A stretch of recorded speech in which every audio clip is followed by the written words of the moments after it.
Carmen Porter, buenas noches. Buenas madrugadas, Iker. Vaya repercusión, ¿no? Muchísima. La verdad es que hay que dar las gracias a toda esa gente que mandó mensajes al 7640 dándonos su testimonio, porque gracias a esa nueva vía de contacto hemos podido establecer conexión con ellos y la verdad nos han contado unas historias realmente escalofriantes, Iker. Tú has sido la encargada del equipo, Carmen, de hablar con cada una de estas personas. Os pedimos disculpas porque es imposible, claro. De los cientos de mensajes que hubo, seleccionamos unos cuantos. Algunos habéis querido hablar, otros han mantenido silencio, pero también daros las gracias porque habéis demostrado que, bueno, sois una audiencia muy especial, participativa. Muchos tenéis reparos y nos hemos encontrado con un mensaje bonito, que era: si esto es bueno para el programa, yo hago un esfuerzo y cuento mi testimonio.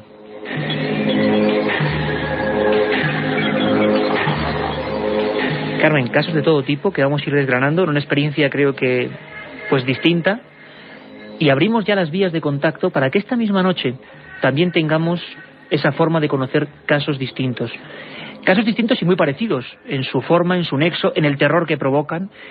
Durante toda esta semana, con esa acogida, hemos planteado este programa con un montón de investigadores, con la psiquiatría, con investigadores norteamericanos que iniciaron este fenómeno que en Estados Unidos fue un auténtico boom.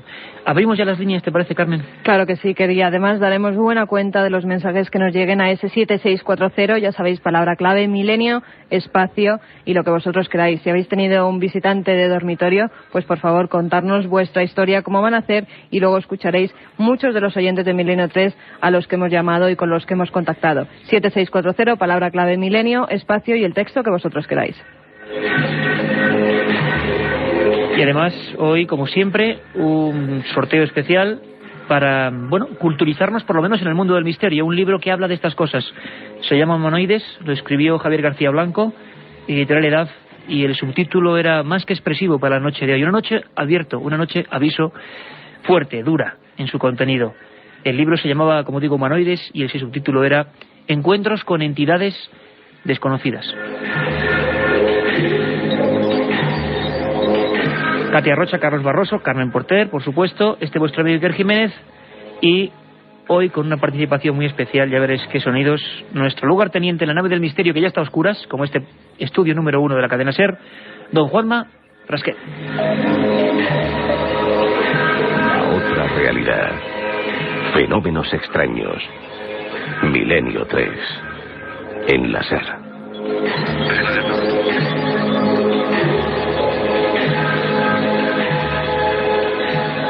Y que hay temas, no sabemos por qué, pero desde luego la idea que se le ocurrió a nuestro jefe Mariano Revilla fue espectacular por los frutos que está dando. Este programa es precisamente un resultado de esa conexión viva, directa, segundo a segundo, minuto a minuto, con vuestras preferencias y en este caso con vuestras experiencias. Yo no me podía creer, os lo digo sinceramente, que tanta gente en este país, por el porcentaje que puede ser la gente que nos escuche, que por fortuna sabemos que sois bastantes, que se decida a escribir ese mensaje y que tenga las agallas de contar una experiencia que suele ser muy dura, muy traumática.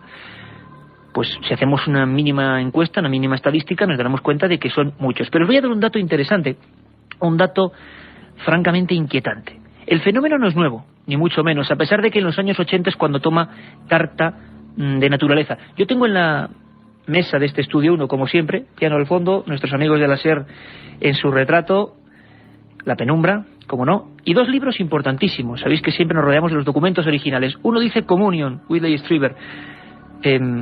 Fue 23 semanas, 12 de ellas seguidas, número 1 en Estados Unidos en la lista del New York Times. Fue un impacto sin precedentes en la sociología norteamericana. Por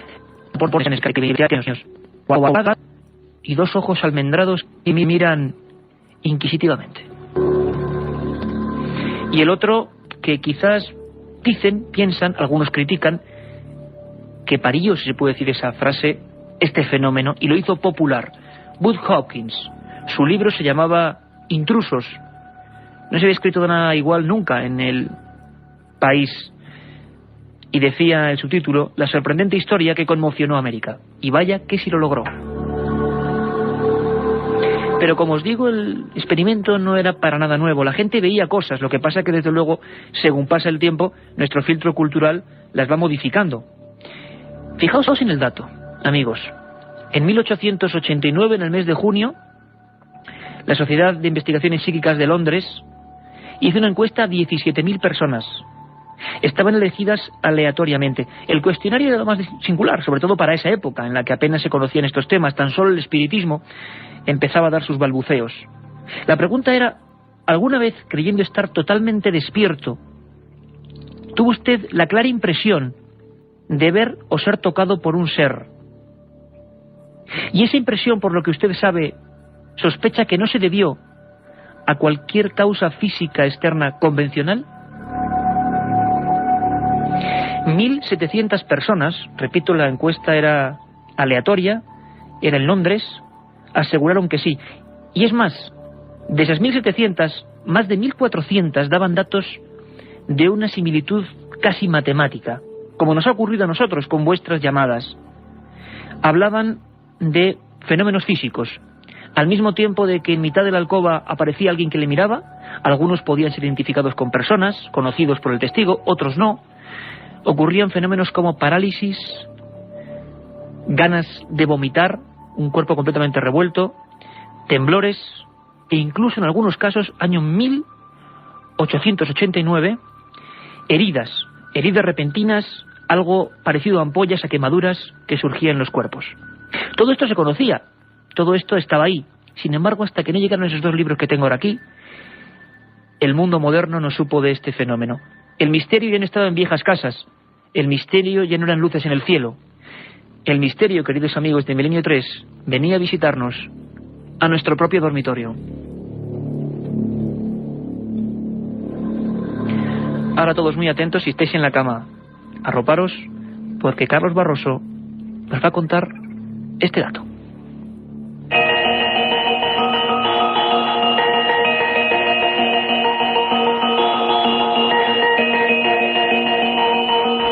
En 1987, dos libros provocan un cataclismo en el panorama literario norteamericano: Communion, de Whitley Strieber, e Intrusos, de Bud Hopkins.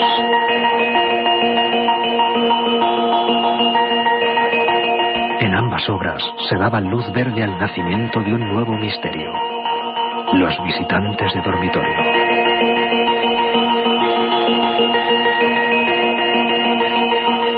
A partir de ese instante, decenas de miles de personas confesaron sus experiencias en un aluvión sin precedentes. Gente de toda condición y cultura tenían un nexo común. Una noche cualquiera, frente a su cama, algo desconocido había cobrado forma.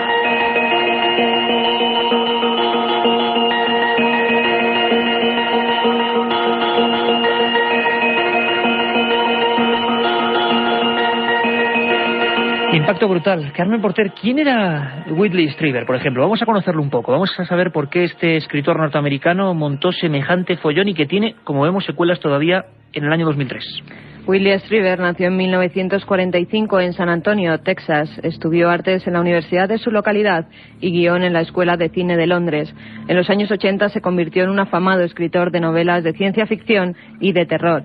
Gracias a sus escritos sobre una serie de vivencias personales, se convirtió en el abducido más culto y famoso del mundo. Es autor de libros como El ansia, El despertar de los lobos, Sacrilegio o Pesadilla. El 26 de diciembre de 1985, Strieber se hallaba en una cabaña en las montañas del norte de Nueva York, en compañía de su mujer, su hijo y de un matrimonio amigo. Tras pasar una agradable jornada navideña, se fueron a dormir y fue entonces cuando comenzó a escuchar un extraño ruido en el salón. Cuando se fue a levantar para ver qué sucedía en el piso inferior, observó que la puerta de su dormitorio comenzaba a abrirse. Acto seguido vio un ser pequeño, de ojos negros rasgados, cara ovalada y boca recta, que se acercaba hasta su cama. Ante el miedo que esta visión le provocó, hizo instalar en la cabaña un gran sistema de alarmas. Tenía siempre una escopeta a mano y revisaba los muebles y su cama antes de echarse a dormir. Relató sus vivencias en el libro Comunión, una historia real, que se publicó en 1987 y fue traducido a casi todos los idiomas, llegando a vender más de 10 millones de ejemplares. En este libro, por primera vez, se habla de visitantes de dormitorio.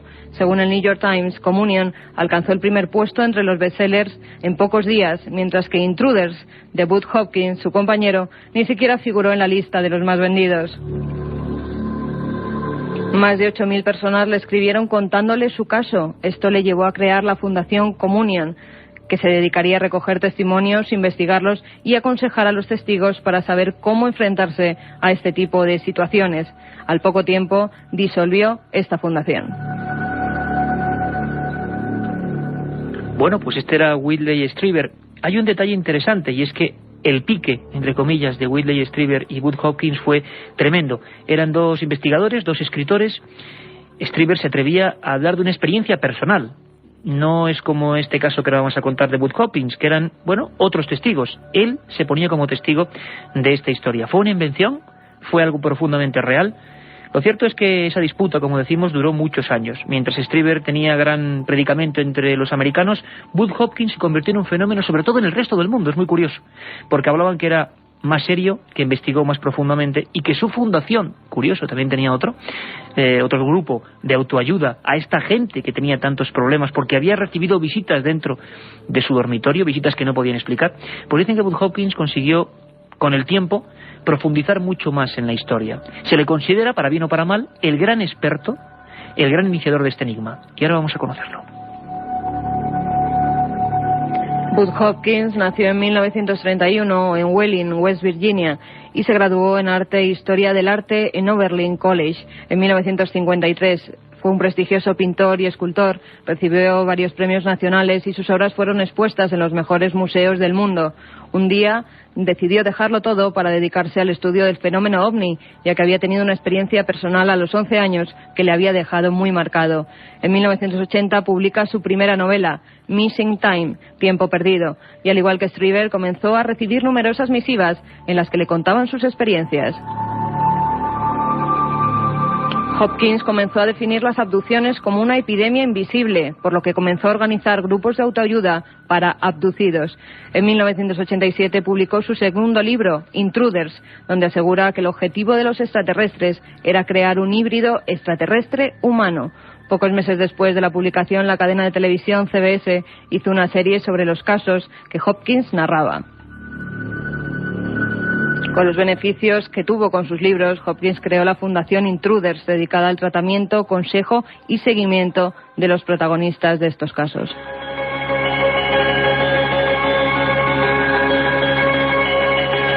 Bueno, Bud Hopkins tenía sus ideas, años 80, en Estados Unidos estaba muy en boga el tema de las abducciones, por eso las definen así, aunque eso es otro tema que un día tocaremos. Es el supuesto rapto o agresión por seres desconocidos. Hoy en día los investigadores desde luego no son tan crédulos y piensan que todo esto puede ser el reflejo de nuestros propios miedos. Y aquí hoy van a estar investigadores y por supuesto la ciencia oficial, la psiquiatría, que nos va a decir qué hay de cierto. ¿Nuestra mente acaso puede formar una pesadilla real? ¿Alucinación, espejismo? Hay algunas que dicen, y lo dice la psiquiatría oficial, son tan claras, tan nítidas, ocurren en vigilia. Y pensad en el término, no podemos distinguirlas del resto de la realidad. Son igual que el resto, están ahí y para nosotros son una proyección, son reales. Dentro de poco, por supuesto, estará aquí Katia Rocha con el 7640, palabra milenio. Queremos recibir ya vuestros casos, vuestras historias y, cómo no, vuestra opinión. ¿Os han pasado relatos como estos? ¿Os han ocurrido? ¿Han sido visiones de individuos que habéis conocido? Porque, por la impresión, Carmen, hay dos grandes vías. Una, la gente que ve a alguien, muchas veces después, y lo vamos a explicar punto por punto y paso por paso, tenemos tiempo hoy suficiente, en un estado de shock postraumático, es decir, la muerte de un familiar, un accidente gravísimo, del que salimos, por ejemplo, en coma, la UBI y volvemos a casa. Hay estados alterados de la conciencia que se provocan en ese momento. Y sin embargo hay otra vía, que es la que nos ha sorprendido más. La gente ve un retrato robot, algo, un concepto, una sombra, a veces muy alta, a veces muy baja, que le mire y que le da miedo, y que es algo idéntico a lo que pasaba en Estados Unidos, ¿no? Y es más en los testimonios que nos hemos basado, porque y a todos nos habrá pasado, yo creo que a todo el mundo, que le falta un familiar fallecido, justo varios días después, varios meses después de que este muere, incluso se le oye hablar. Es muy normal debido al estado emotivo en el que nos encontramos. Pero lo que más nos ha extrañado es gente que durmiendo tranquilamente, sin tener prácticamente ningún problema, ni ningún familiar que se haya muerto en un tiempo cercano, pues de repente ve a alguien en su dormitorio, a un ser. Algunos los describen como una dama vestida de blanco, muy resplandeciente, otros en cambio lo ven como un ser muy pequeño, cabezón, con una piel, me describían algunos, gris. Son diferentes las visiones que tienen. Incluso hay algunos que me han contado cómo veían, cuando se sentaba en su cama ese ser, cómo el colchón bajaba por el peso de este supuesto ente. 1:51, 11,3 grados en la Gran Vía, aquí en el estudio 1 de la cadena SER, y os aseguro que va a ser una madrugada muy larga, de investigación en vivo que siempre abrimos para todos vosotros. Nunca lo olvidéis, es un tema que nosotros tanteamos, sacamos en ese archivo del misterio, y que vimos que a vosotros os enganchó profundamente. Nos preguntabais dudas, a favor y en contra, y contabais vuestros casos. Este va a ser el resultado. De momento hemos conectado con Bud Hopkins, el principal investigador de este tema, el autor de Intrusos, el autor de la fundación Intrusos, que hacía que miles de personas en toda Norteamérica siguieran terapia de diverso tipo porque tenían un auténtico trauma, porque habían vivido no solo una, sino 2, 3, hasta 4 experiencias de dormitorio, incluso a veces siendo corroborado desde fuera por un familiar. Es decir, no solo la veía una persona, sino que de repente el marido de una mujer, es curioso porque entre las mujeres hay más casos, se levantaba y observaba esa figura, a veces con una túnica, a veces como una sombra, observando fijamente al final de la habitación. Katia Rocha nos ha traducido esta entrevista, le pone su voz, de fondo por supuesto Bud Hopkins, ha hablado con él, y escuchábamos atentamente todo el equipo. Le preguntábamos a Bud cómo empezó todo esto. I got interested in the subject back in 1964. Me empezó a interesar el tema en 1964, cuando tuve una experiencia ovni con otras 2 personas. Y eso me permitió estudiar y leer sobre el tema. En 1975, que eran 11 años después, un hombre que conocía me describió el aterrizaje de un ovni muy cerca de la ciudad de Nueva York. Él vio pequeñas figuras salir de la nave y coger algunas muestras. Estaba completamente asustado. Volví al lugar de la escena con él y fui capaz de localizar otro testigo que vio lo mismo desde otro punto de vista. Escribí un artículo sobre esto porque había más pruebas físicas y como resultado de este artículo mucha gente se puso en contacto conmigo con experiencias similares. Y así, en este momento, descubrí que algunos de ellos habían sufrido un periodo de tiempo en el que desaparecían y otros hechos similares que sugerían la posibilidad de abducciones.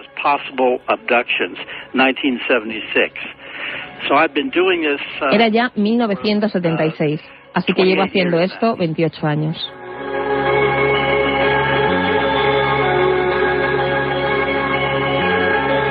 Le preguntamos más al amigo Bud Hopkins, le preguntamos por ese impacto tremendo de un libro que contaba una cosa distinta, nunca escrita hasta entonces. Las visitas se producían en pleno dormitorio. ¿Y cómo afectaban a la vida cotidiana? ¿Y qué empezó a ocurrir? Miles de casos, un aluvión de testimonios. No puedo decir todos los casos que he leído a través de las cartas, porque no he podido investigar todos. Venían de todo el mundo. He tenido casos en Arabia Saudí, casos en Japón, casos en Sudamérica y, por supuesto, a lo largo de todo Estados Unidos y Europa. Pero diría que he tenido miles de personas que hablaban de posibles abducciones. He podido investigar por mí mismo unos 700 casos en los últimos 28 pasados años. Over the past 28 years.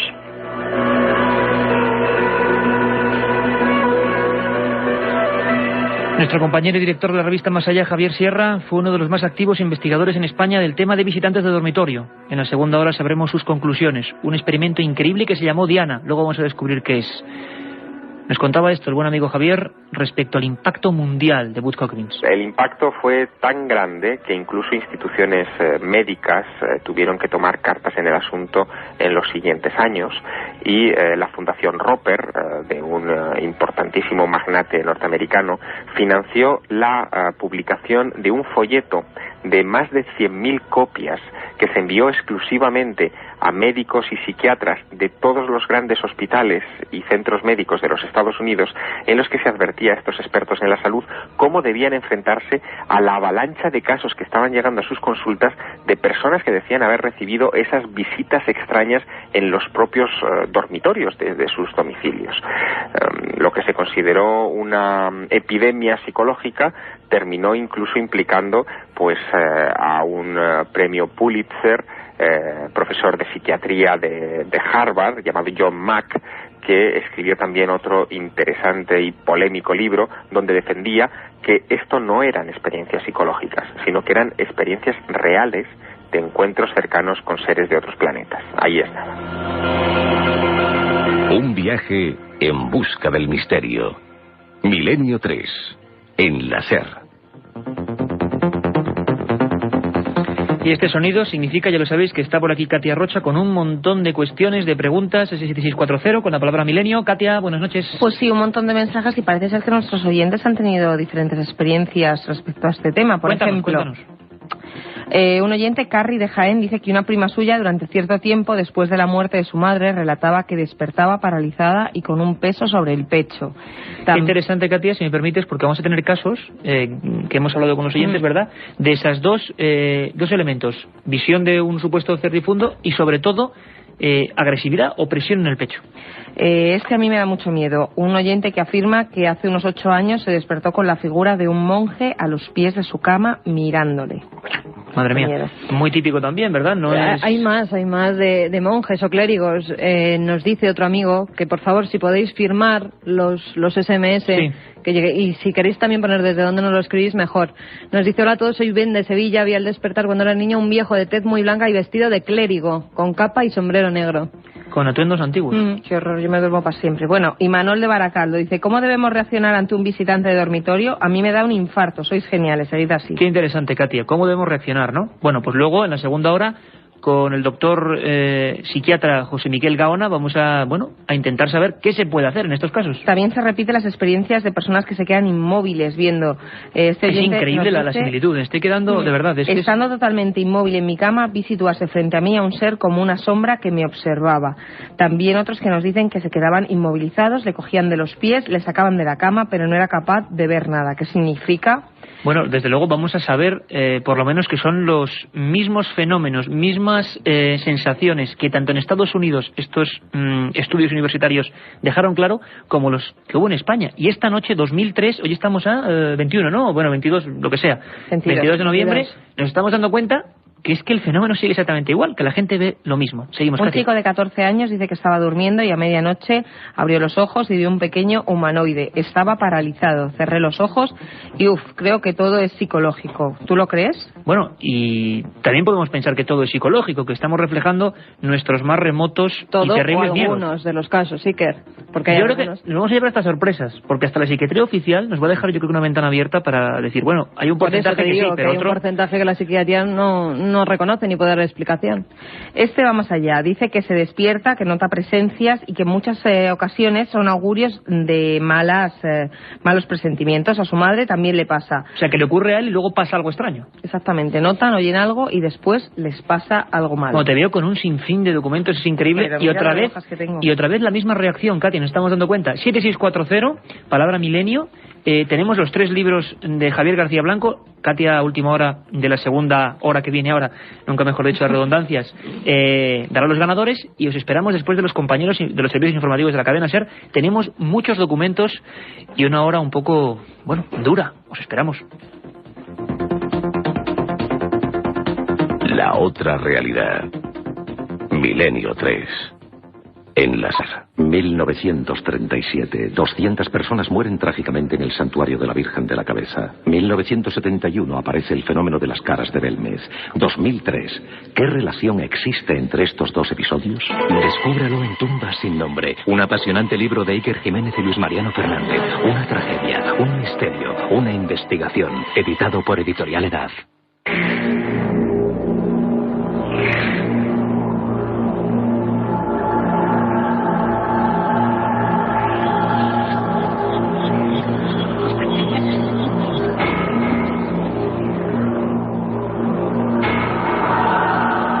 Aquí estamos todo el equipo en la cadena SER. Esto es Milenio 3. Son las 2:06 de la madrugada de este viernes muy especial en el que estamos abriendo como siempre el abanico de lo desconocido, una investigación nueva. Esperamos vuestra participación, como está llegando ahora mismo, y nos está dejando con la misma sensación. En Milenio 3 casi siempre es muy parecida. Parte de incredulidad, una gran parte de inquietud y una porción no menos importante de asombro. Asombro porque testigos de toda España que están llamando a ese 7640, poniendo la palabra milenio, nos están contando historias y cosas absolutamente parecidas a lo que queda por contar en el resto del programa. Es decir, están adelantando nuestro contenido. Están definiendo sensaciones, angustias, miedos, visiones, incluso incisiones físicas, que luego los investigadores, los psiquiatras, los documentos nos van a contar. ¿Cómo es posible? De ser una broma, es una broma demasiado bien urdida. Quizá habría que pensar que la noche, la oscuridad, esa que ahora seguro que recorréis con vuestros coches, en los camiones, la oscuridad de cualquier dormitorio, de una garita, de una fábrica que estáis vigilando, esa oscuridad sigue siendo un fenómeno misterioso de por sí, nos da respeto, demasiado respeto. En esa oscuridad, desde la Edad Media, ocurren estos fenómenos. Luego hablaremos de íncubos y súcubos, seres demoníacos que la Iglesia caracterizaba como una realidad, que podían venir a visitarnos. Demonios ayer, hoy seres del espacio, seres de otro mundo, nuestras pesadillas. Si analizamos una visita de dormitorio en China, será muy distinta a la que tengan en España. Serán seres adaptados a los miedos de esa cultura, pero hay un margen, un porcentaje, y esto es incuestionable, que es siempre el mismo, parecido. Y ahí están la presión en el pecho, la inmovilidad, la respiración que se acerca a nosotros, una mano que nos presiona el cuello, un ser sin cara. Y ahora os quiero hacer el anuncio de una novedad. Sabéis que tenemos 2 emisiones, muy importante, tomar lápiz y papel, de 3 a 4 los domingos, de 1:30 a 3, en programas tan duros como hoy, el viernes, y de 3 a 4 los domingos. Estamos preparando un especial de impacto, nunca mejor dicho, La maldición de los Kennedy, la próxima semana, con documentos que creo que pocas veces se van a escuchar en radio. Pero el domingo, es decir, ya pasado mañana, noche de mañana, del domingo al lunes, a las 3, se va a cumplir un viejo sueño, por lo menos un viejo sueño de este que os habla, de Iker Jiménez. Desde hace muchos años oí algunas dramatizaciones por el gran cuadro de actores de la cadena SER. Ese cuadro de actores de la cadena SER, con voces como Primitivo Rojas, Rosa María Belda, Paco Barrero, con la coordinación de Mariano Revilla y con los guiones que vamos a hacer Carlos Barroso y vuestro amigo, van a penetrar en el mundo de los casos reales, los grandes expedientes españoles y también internacionales. Queremos que nos pidáis esos casos que os marcaron, que os inquietaron, que siempre tenéis ahí, que queréis saber más de ellos y sobre todo que queréis saber cómo ocurrieron. ¿Cómo debió de sentirse esa familia que, por ejemplo, en Vallecas, en el año 1992, tuvo que llamar a la policía porque estaban ocurriendo fenómenos extraños, porque se habían encerrado y llevaban durmiendo ya una semana en el salón, porque a través del pasillo una sombra negra que ellos veían perfectamente tiraba las cosas, reptaba por el suelo? ¿Cómo se pudo sentir ese policía que llegó a la calle Luis Marín número 8 de Vallecas y levantó acta junto con otros 3 compañeros de fenómenos extraños? Bueno, casos reales. Queremos que nos pidáis esos casos que os impactan, porque los dramatizaremos en las madrugadas del domingo y muchas veces también el viernes. ¿Queréis una muestra del trabajo que estamos haciendo en el laboratorio ahora mismo? Ahí va un trocito, solo un trocito, de ese caso Vallecas. Prepararos. Anda, Vosotros id allí y no os mováis. No salgáis al pasillo ni vayáis a vuestra habitación. Esta noche dormiremos todos aquí en el comedor. A lo mejor si estamos juntos puede que esa cosa, esa sombra no nos ataque en este lugar. Ya está otra vez. No deja de llamarme. Ay, Dios mío. ¿Dónde estás, Estefanía? Mujer.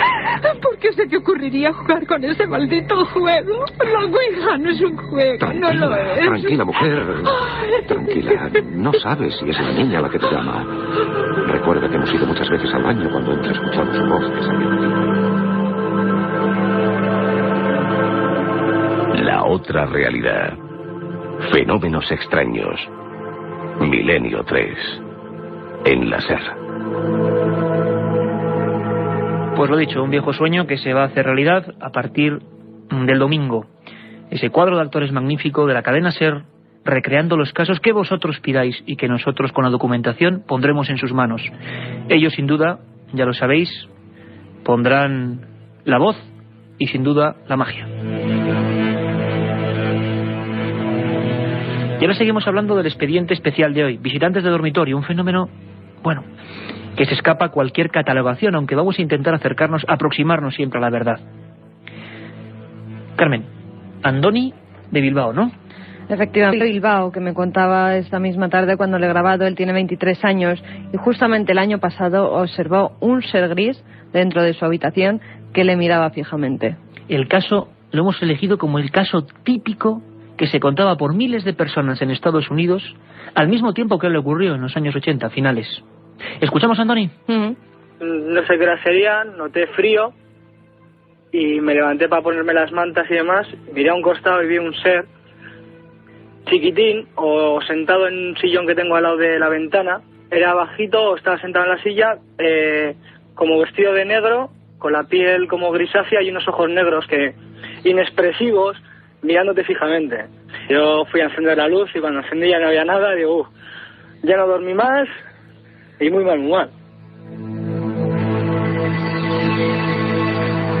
Lo pasó mal Andoni, el error ha sido mío. Quería decir que el arquetipo de la figura que él ve, esa especie de sombra grisácea, pequeña, no es que le ocurriera en los años 80, pasó el año pasado, pero es lo típico que estaba pasando, que se empezó a denunciar a partir del año 87, con la salida de estos dos libros, Intrusos y Communion. Están llegando cantidad de casos increíbles de personas. Carmen, léenos, luego vendrá Katia, por supuesto, más o menos a y media, con todo el arsenal de casos vuestros, pero están llegando preguntas, cuestiones y lo más fuerte, sensaciones personales vividas, ¿no? Nos dice, hola, me llamo Gonzalo y soy de Tenerife y a mí me pasó lo mismo, estaba en la cama inmóvil y sentí una voz profunda, no se lo deseo a nadie. También Adolf de Figuer, de Girona, nos dice, a mi novia se le apareció un niño pequeño en los pies de la cama para comunicarle que su madre no fuese de luto. Sois geniales.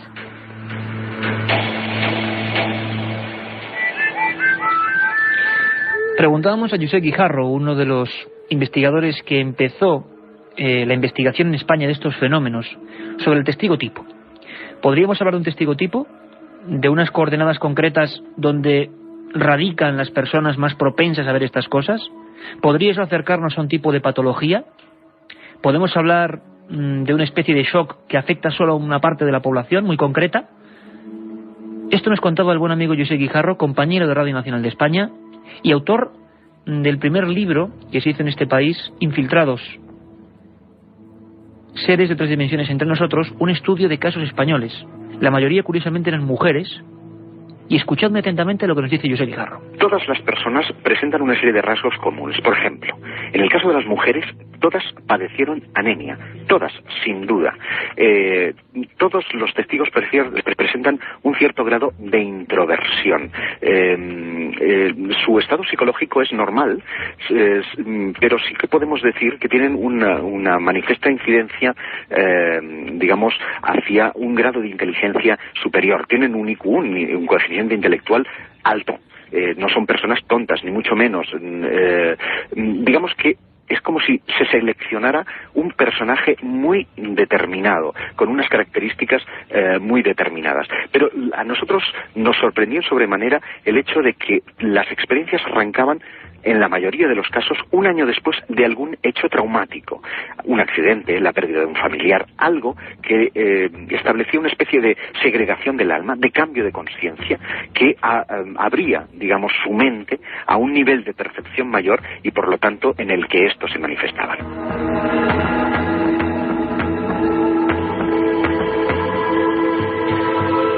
Es muy curioso, releo las notas que tenía antes Carmen, y hablando de Bud Hopkins, este hombre que nos seguirá contando algunas cosas inquietantes, él decía que definía este fenómeno cuando en Estados Unidos empezaba a ser un fenómeno, un aluvión, como epidemia invisible, y las ideas y las tornas han ido cambiando. Ya nadie piensa, o muy pocos. Claro, cuando vemos algo desconocido, ¿qué puede ser? En la Edad Media serían duendes, y en el siglo XIX serían espíritus. Son idénticos o muy parecidos a lo que se sigue viendo ahora. Mismo retrato robot. ¿Ahora qué pueden ser?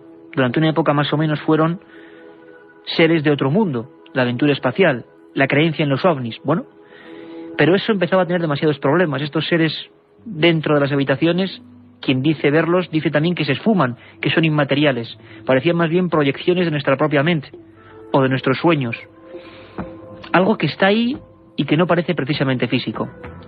Hopkins hablaba de epidemia invisible, y él empezó a tejer una idea francamente macabra, y es que estos seres han estado siempre ahí, apareciéndose en momentos clave a personas clave, y ya sabéis por dónde voy, creando las religiones, creando las creencias.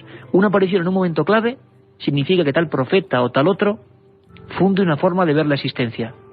Para Bud Hopkins y no pocos investigadores, esta realidad paralela ha estado ahí siempre, y simplemente está jugando con nosotros como marionetas.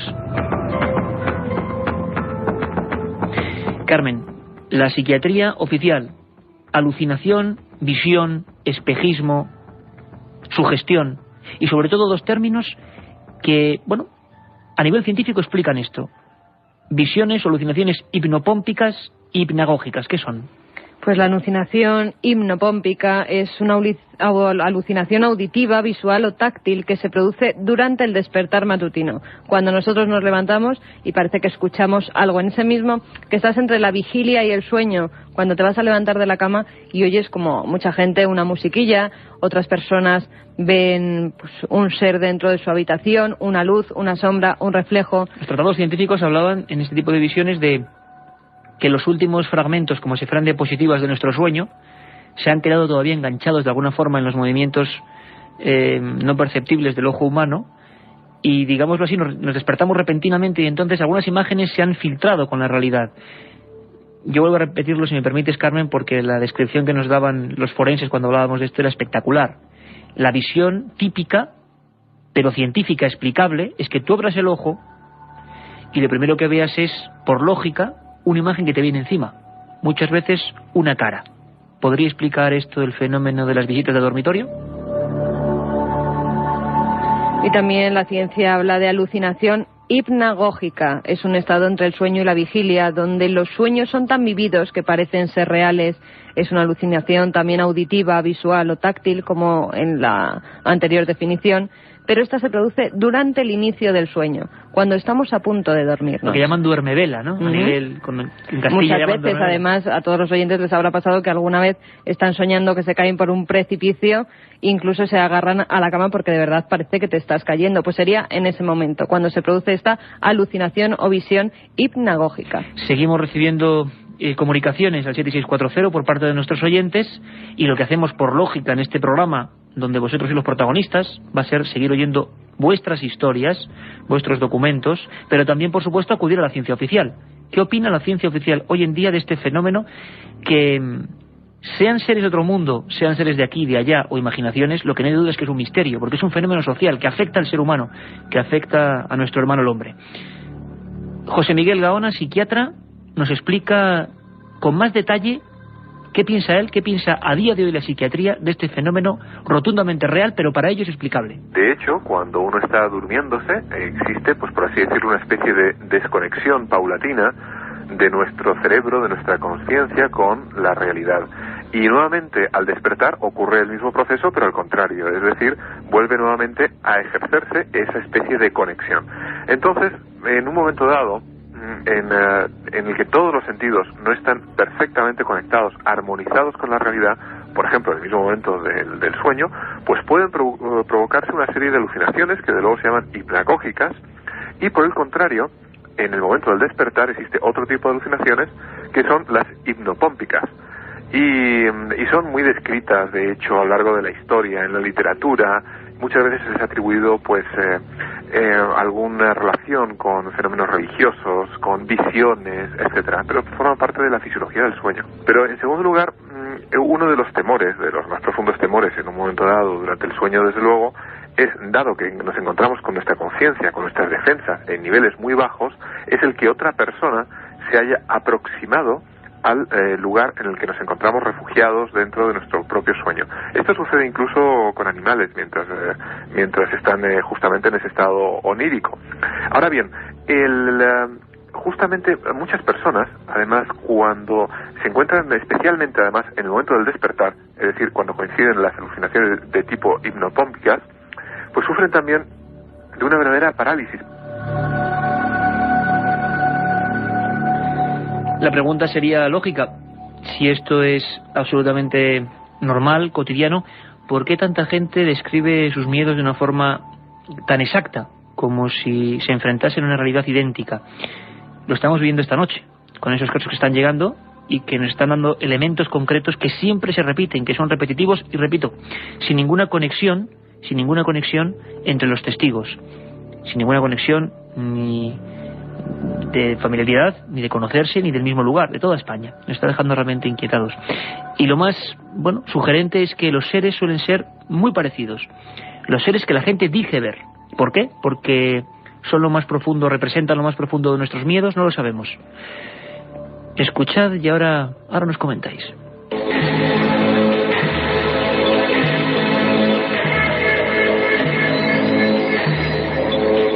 Poca estatura, cráneo sobredimensionado, ojos almendrados y extremidades de apariencia frágil.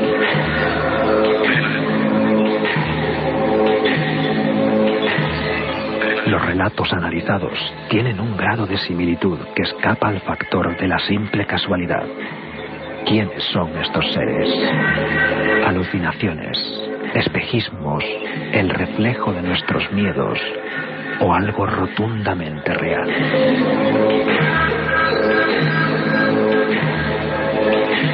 Desde luego que para nuestro amigo Enrique de Palencia, otro de los cientos de amigos que, escribían casi confesando una historia que a los demás nos puede parecer lejana, como ocurre todo. Cuando vemos la muerte en televisión o un accidente de tráfico, por desgracia, siempre pensamos que a nosotros no nos va a ocurrir. Cuando vemos o escuchamos por la radio incluso las desgracias, pensamos que somos ajenos, y para nada.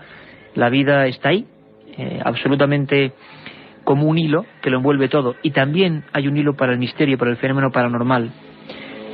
Enrique era uno de tantos de Palencia que, claro, podía reírse de estos temas cuando los veía desde fuera, hasta que un día, mejor dicho, una noche, le ocurrió algo.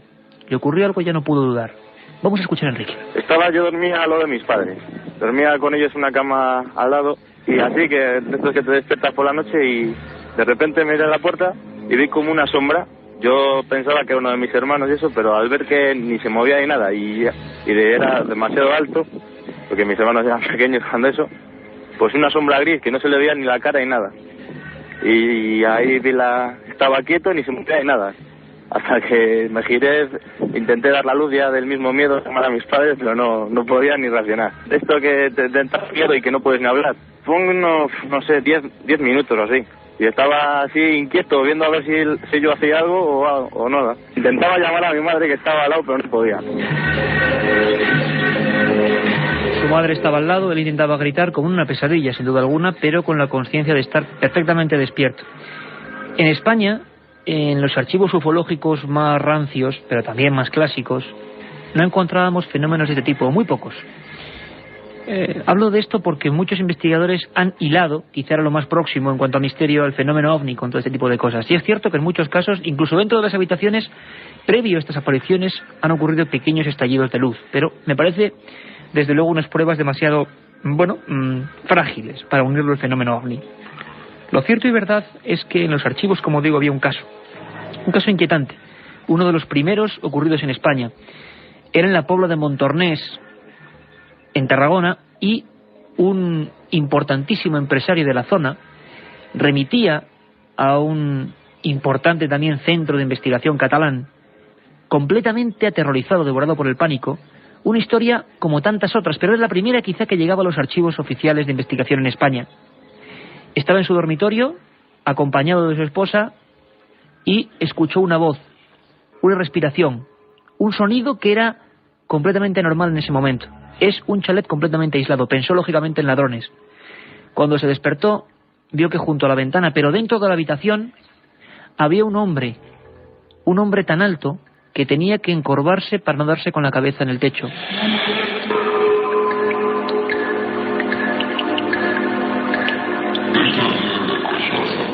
Un hombre que, según ese testimonio, parecía vestido con algo semejante al traje de los hombres rana. No se le podían ver los ojos, pero había una visión, algo que miraba. La sensación de este testigo era que ese individuo, sea quien fuere, desde luego completamente anómalo, le estaba mirando fijamente a él. No tenía razón de ser si él no se hubiese despertado en ese instante. Daba la sensación de que justo al abrirse sus ojos en esa especie de pesadilla, él se había hecho realidad. Y lo curioso es que muchos años después, concretamente 14 años después, la organización Roper, una de las más importantes empresas de sondeo de población estadounidense, hacía una encuesta entre los meses de julio y septiembre que fue publicada en toda la prensa y televisión norteamericana.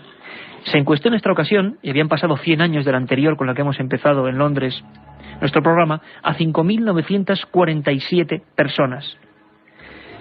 Había más de un 30% que hablaba de sensación de haber sentido la presencia de una persona o un ser desconocido en su propio dormitorio. Y todos, absolutamente el 100%, indicaban que ese individuo estaba observándoles a ellos, paralizando la escena y con la comprensión perfecta de que había una comunicación, no de palabras, pero que tanto el testigo aterrorizado como el ser sabían que estaban ahí el uno para el otro.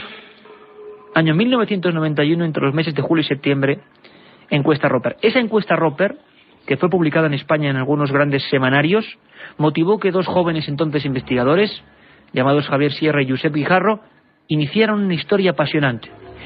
Comprobar si en España, esta noche lo estamos comprobando también, año 2003, ocurrían estos fenómenos. Fue una aventura que se llamó Síndrome de Diana. Javier Sierra nos lo explica. Y nació así un equipo de investigación y un proyecto de investigación que aquí recibe el nombre de Diana. Diana son siglas, es un acrónimo que significa Delirio Individual de la Agresión Nocturna Alienígena. Se le dio ese nombre de Síndrome de Diana a esta clase de experiencias que además venían acompañadas de otras características muy peculiares. Los testigos no solo describían esas apariciones singulares de personajes a los pies de la cama que iban precedidas siempre de una parálisis total del testigo, que en ocasiones también venían acompañadas de apariciones de luces extrañas en el dormitorio, de fenómenos casi vinculados a casos poltergeist, de objetos que se movían, etcétera. Así que decidimos profundizar en muchos casos españoles vinculados a estas experiencias. Y descubrimos que muchos tenían elementos comunes muy fuertes con lo que se conoce dentro del argot médico como síndrome postraumático del estrés. Este tipo de síndrome se aplica a las personas que han tenido, por ejemplo, que han participado en conflictos bélicos, que tienen pesadillas recurrentes después de los enfrentamientos armados con otras personas o de haber tenido que matar a otra persona.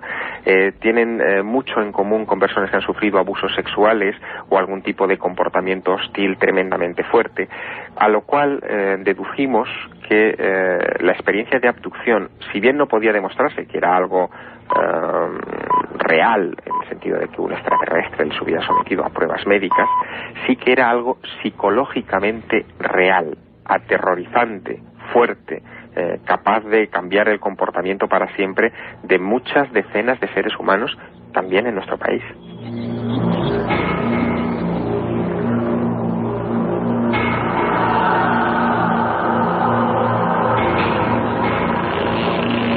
Milenio 3, con Iker Jiménez, en la cadena SER.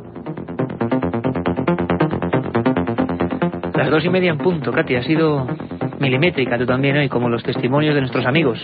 Como milimétrico va a ser que yo no duermo esta noche. Bueno, un oyente nos dice: tengo 37 años. Cuando tenía 5 o 6 vi una noche en mi habitación la silueta en blanco de 2 niños que iban dados de la mano a 1 metro del suelo. 2 niños dados de la mano.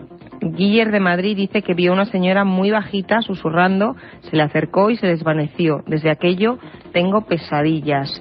Este es muy interesante, es un militar de Tenerife y dice que nos puede asegurar que en más de una maniobra le ha sucedido ver apariciones, se sabe, pero nunca se dirá nada. Pero a ver si nos da más información, no le llamamos a este hombre. Sabéis que, como hemos hecho en esta ocasión, vosotros habéis puesto, digamos, el cebo, es decir, contarnos las historias, y nosotros hemos cumplido nuestra parte del trato.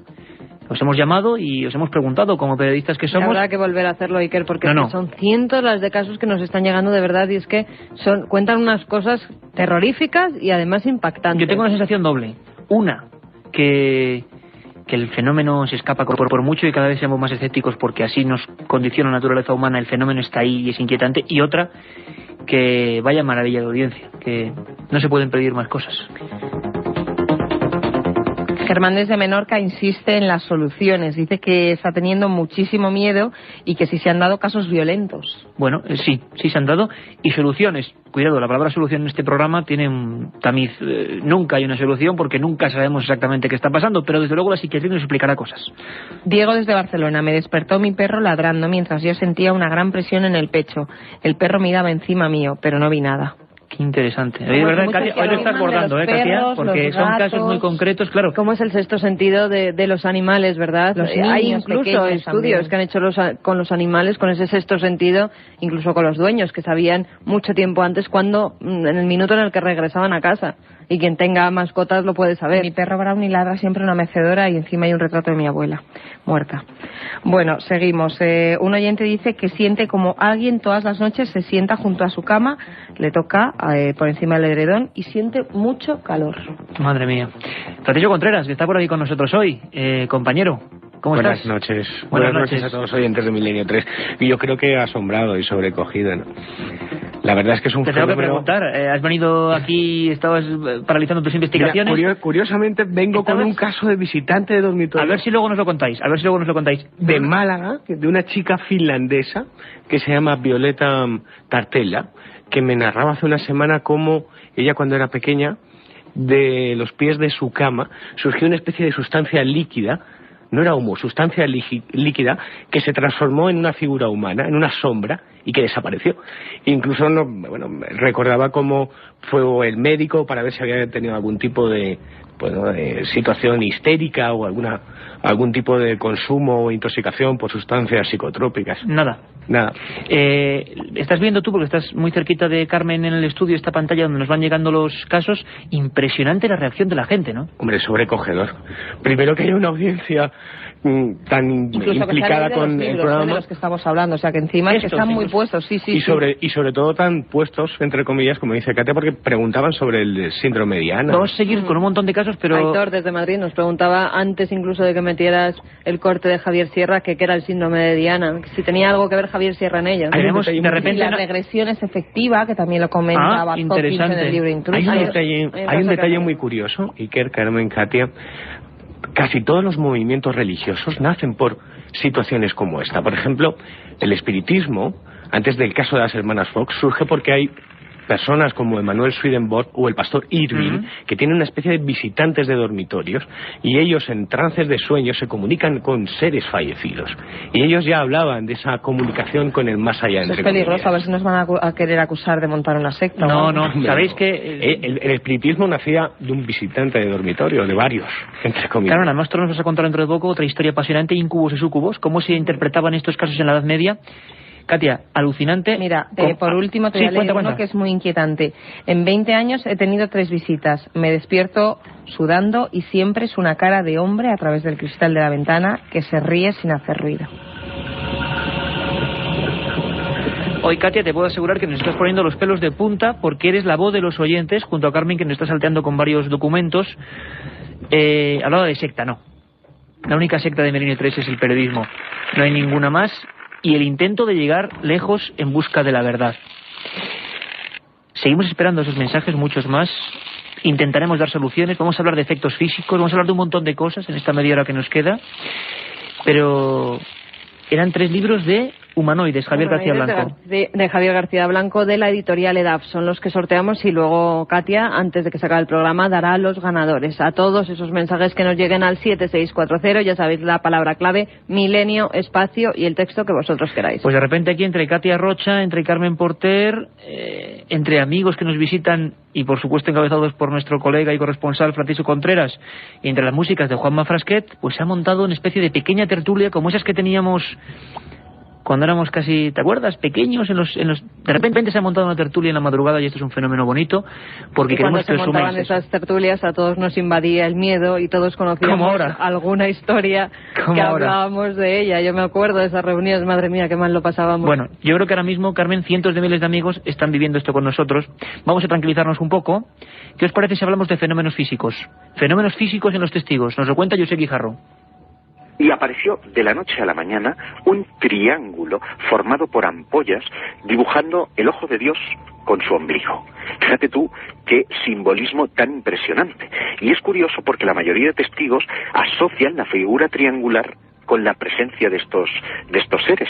Se puso en tratamiento médico, el tratamiento no hizo absolutamente ningún efecto, el dermatólogo quedaba absolutamente sorprendido por el hecho de que aquello que aparentemente eran ampollas no terminaran ni reventando ni nada, y sanó espontáneamente. Pero hay otra circunstancia que brevemente te relataré, que es el caso de Joaquín en Murcia, donde además de multitud de pequeñas heridas, ¿cómo te diría yo? Como si con una pequeña cuchara hicieras una rebanadita a tu piel, como aquello que quedaban en aquellas antiguas vacunas, ¿verdad?, en los brazos o en las piernas.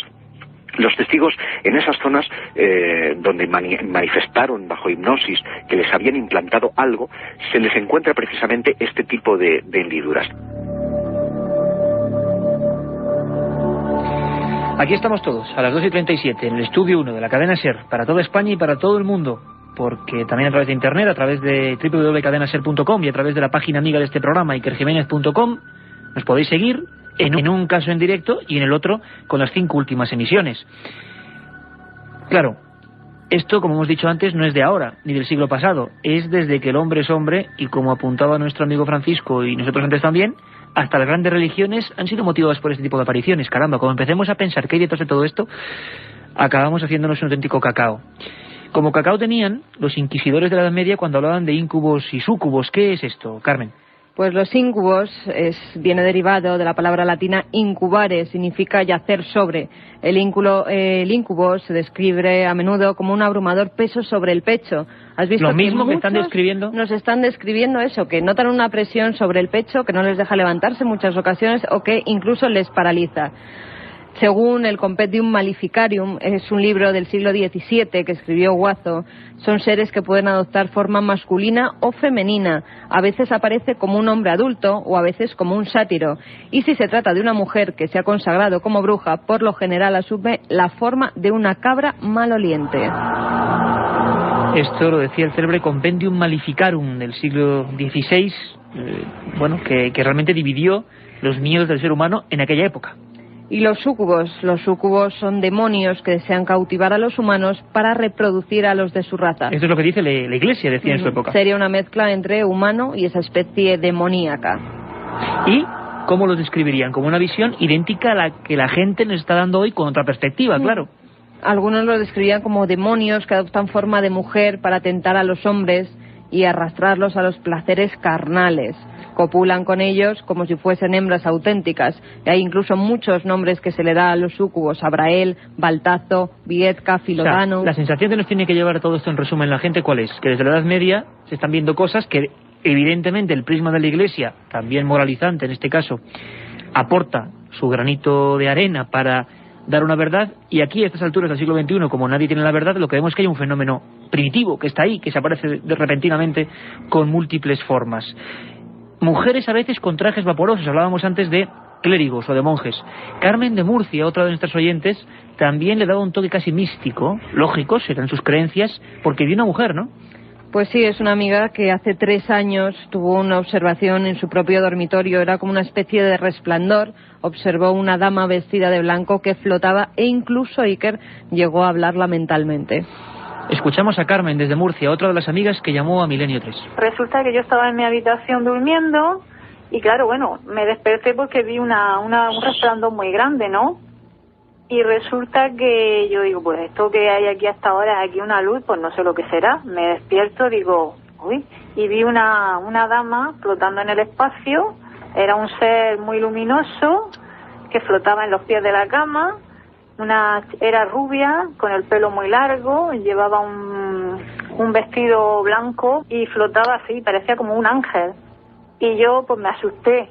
Digo, estoy soñando. Y me dijo, no estás soñando. Dice, esto es real lo que tú estás viendo. La otra realidad. Milenio 3. En la SER.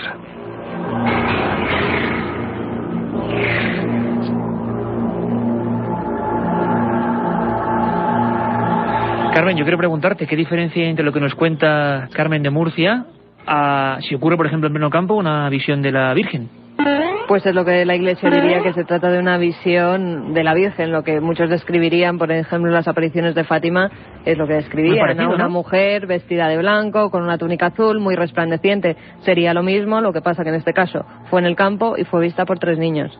Los especialistas investigadores, por ejemplo, del asunto de los poltergeists o casas encantadas, hablan que quizá, el lugar tenga algo que ver, ¿no?, con la aparición. Sin embargo, hemos encontrado que muchas veces esto parece más hilado a la persona. Por ejemplo, Rosario es otra de las compañeras que llamaba a Milenio 3. Rosario no vio esta visión en su casa, es muy curioso, ¿verdad? No, la vio en un hostal en Salamanca. Se encontraba... un lugar alejado de su casa. Sí, ella es de Valladolid, pero se encontraba en Salamanca, pues visitando la ciudad con una tía suya y con un hermano, y con ellos en la habitación. Estaban los 3 en la habitación y justo al lado de su tía incluso estaba despierta, y justo al lado de su tía pues ve una figura, una silueta oscura con ojos verdes muy brillantes. Es una aparición que parece que los especialistas hablan de aparición múltiple, porque da la sensación de que ella no solo ve a un vivo que está de pie, sino que al lado le acompaña otra figura, algo que nos estamos encontrando en los mensajes que nos estáis enviando. Escuchamos muy atentamente todos a las 2:42 a nuestra amiga que escribía Milenio 3, Rosario. Estaba yo en una habitación con mi hermano, con mi tía y yo, en una habitación con 3 camas. Y habíamos estado hablando y demás, nos metimos a dormir y yo estaba dormida y me despertaron unas voces.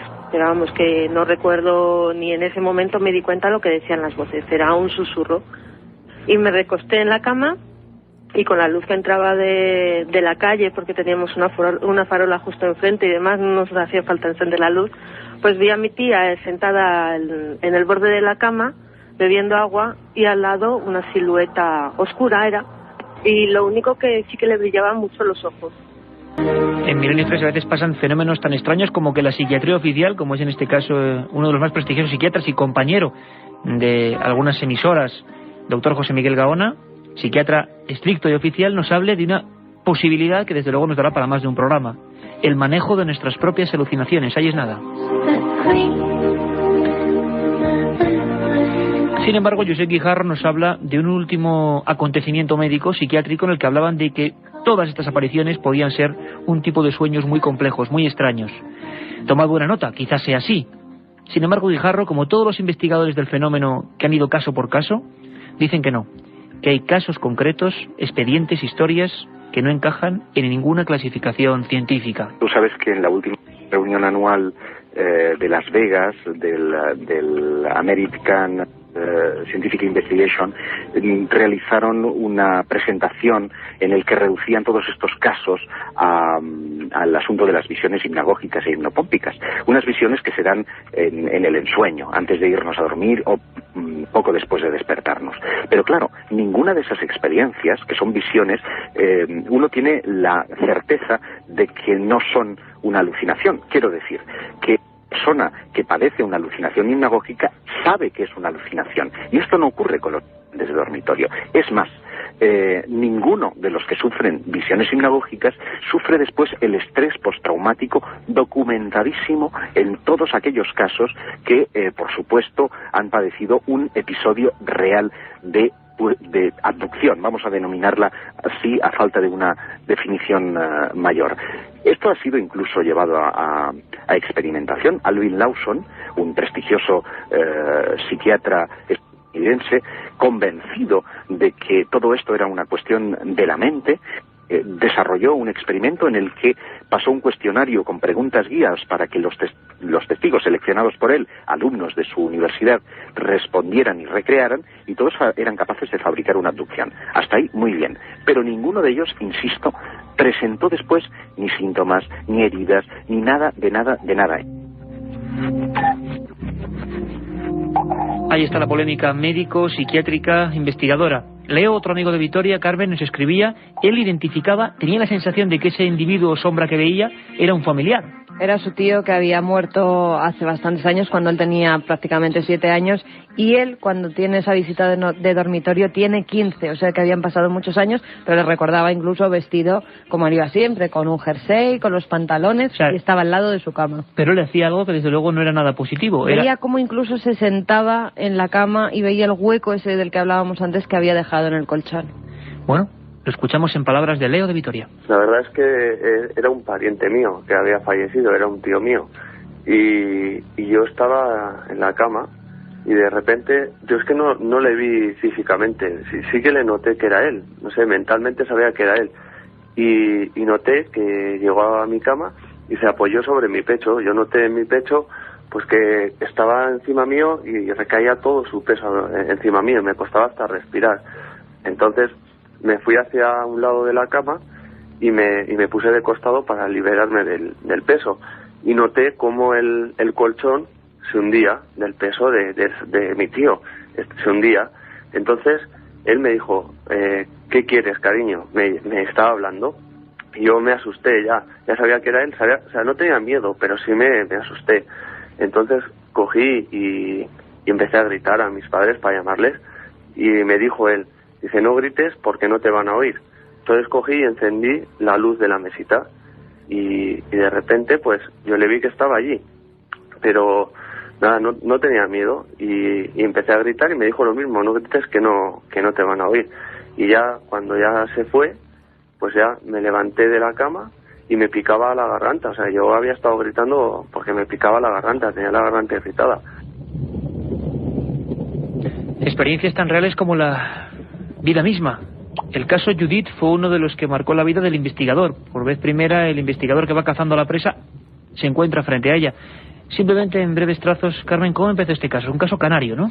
Judith trabajaba como auxiliar de enfermería en un hospital geriátrico de Gran Canaria en 1990. Mientras regresaba a casa, después de dejar a sus hijos en el colegio, se encuentra en una carretera, va con su coche y hay una gran niebla, se mete dentro de ella y despierta al cabo de varios minutos en otro lado completamente alejado de la isla, en su automóvil. Creía que estaba dormida, incluso se dio cuenta de que el depósito de gasolina estaba lleno, cuando ella no lo tenía así, lo tenía casi vacío.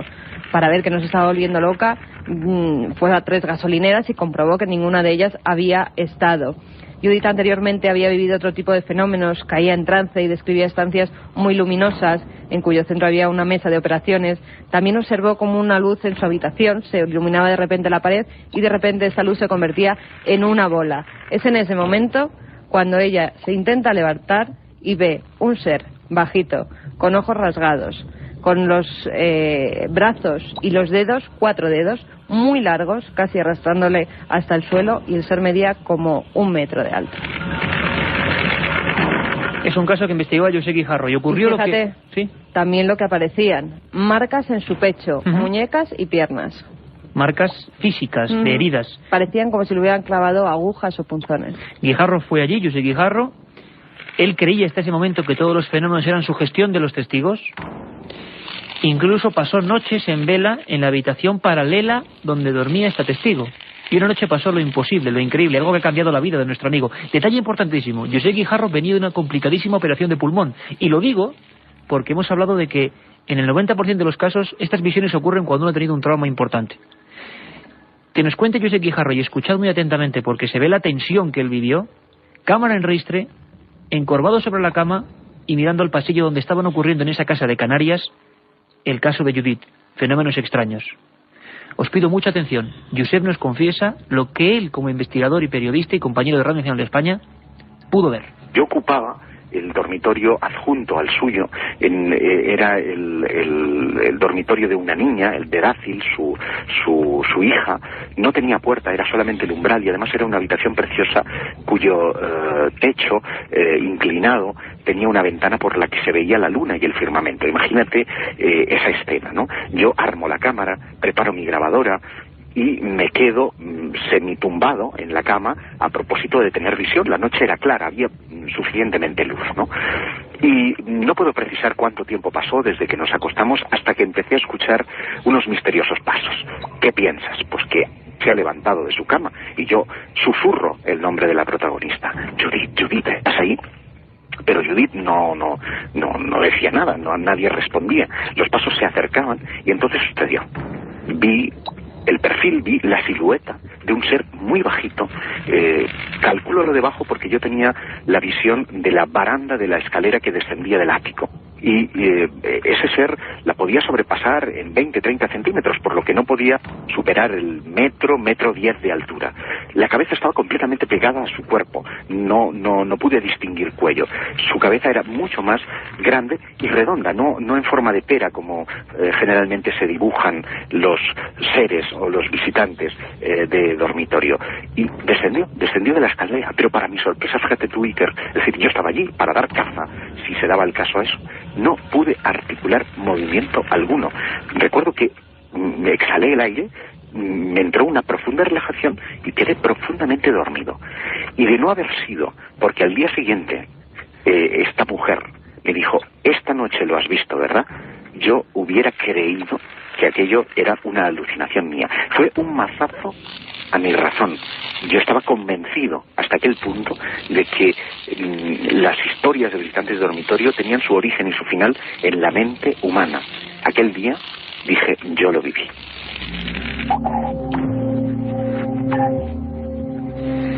Estremecedor el testimonio de nuestro amigo Josep Guijarro.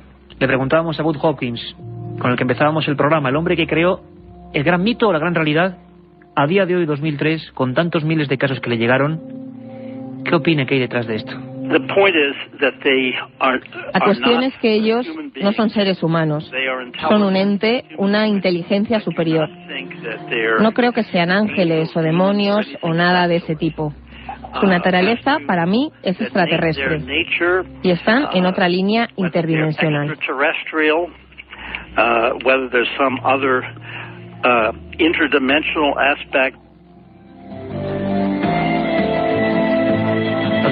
Lo decía Bud Hopkins, el hombre que, convirtió en un mito, en un inmenso problema psicológico esta historia. Intrusos, ¿lo tienes ahí en la mano, Katia Rocha?